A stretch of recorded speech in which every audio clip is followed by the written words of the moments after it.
म विशेष गरेर आज 36 वर्ष बादमा आफ्टर 36 इयर्स बादमा आज मसँगै पढेका मेरा समकालीन मित्रहरूसँग मेरो भेट भयो, जो हामी यही बिल्डिङको यही क्लासरुममा हामी जियोग्राफी डिपार्टमेन्टमा थियौँ र धेरै अब भावुक पनि बनेको छु। धेरै खुसी पनि लागेको छ कि यही कलेजमा पढेर आज यही कलेजको 78औं स्थापना दिवसमा एउटा मुख्य अतिथिको रूपमा आउनु पाउँदा योभन्दा खुसीको कुरा केही पनि होइन। सर, आज स्टुडेन्ट होइन सीएम भएर आउनु भएको छ नि त, अनि स्कुलको दिनहरूलाई कसरी सम्झनुहुन्छ यहाँबाट? म विशेष गरेर आज विशेष गरेर कलेज परिवारको तर्फबाट अनि पूर्व विद्यार्थी सङ्घको तर्फबाट जुन मैले निमन्त्रण पाएँ है, उहाँहरूले मलाई हुनु त निमन्त्रण दिनुको पछि मुख्यमन्त्रीको रूपमा उहाँले मलाई निम्तो दिनुभयो, तर म आज मुख्यमन्त्रीभन्दा बढी म एउटा पूर्व विद्यार्थीको रूपमा आज म छु र मलाई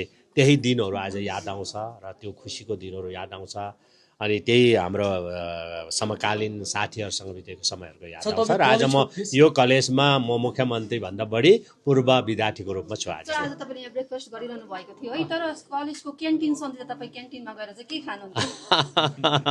त्यति बेला सबभन्दा फेमस थियो यहाँको आलु चिउरा, आलु चप अनि अन्डा बन, त्यही कुराहरू थियो। र दुईटा बेस्ट मेमोरी त यहाँको साथीभाइसँग हिँड्दाखेरि त्यही हो, कलेजमा जाने। अहिले त अब नाइटिङ्गेल पार्क भनिन्छ, पहिला सरुबारी भनिन्थ्यो, जति बेला हामी जियोग्राफी डिपार्टमेन्ट गएर सर्वेहरू गर्ने र त्यो क्षणहरू अनि उहाँहरूसँग घुमेका, उहाँहरूसँग विशेष गरेर जियोग्राफी विषयमा कुराकानी गरेको क्षणहरूलाई याद आउँछ। आज विभिन्न राज्यका मन्त्रीहरू पनि हजुरहरू यहाँ उपस्थित हुनुहुन्छ अनि पोलिटिक्सदेखि बाहिर हजुरहरू यहाँ खडा हुनुभएको छ विद्यार्थी भएर, अनि सबै मिलेर कलेजलाई आउने दिनमा अझै के माइलखुट्टी खडा गर्नुहुनेछ? विशेष गरेर हामीले पढेको कलेजहरूलाई स्कुलहरूलाई कहिले पनि बिर्सिनु हुँदैन, किनभने हामीले यही कलेजहरूबाट धेरै कुराहरू सिकेर आज हामीले आफ्नो जीवनमा हामीले प्रयोगमा ल्याउँदैछौँ अनि यही कलेजले हामीलाई सेभ पनि गरेको छ।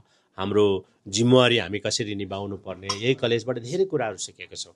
त्यसले गर्दाखेरि हामीले आफू पढेको कलेज है, जहाँ गएर पनि कलेज होस् या स्कुल होस्, कसैले पनि भुल्नु हुँदैन। केही न केही आफ्नो क्षमता अनुसार योगदान गरे भने बढी राम्रो। विद्यार्थीहरू भेट्नुभयो तपाईँले है, तपाईँ एउटा भन्नुभयो तपाईँले ओल्ड एलुमिनाई भएर आउनु भएको, उनीहरू विद्यार्थी भएर आउनु भएको, एज अ सिएम अथवा एलुमिनाई ती भाइ बहिनीलाई तपाईँ अन्तिममा के सन्देश दिन चाहनुहुन्छ? म विशेष गरेर म 36 वर्ष अगाडि यो कलेजमा पढेर एउटा पूर्व विद्यार्थीको रूपमा आज छु भनेदेखि अहिले जति पनि प्रेजेन्स हाम्रो नानीहरू छन् आज यस कलेजमा पढ्नु हुँदैछ, कोही फर्स्ट इयर होला, कोही सेकेन्ड इयर होला, कोही थर्ड इयर होला, कोही फोर्थ इयर होला, र उहाँहरू पहिलाको हाम्रो जुन हामी पढ्दाखेरिको जुन स्थिति त्यो आज छैन।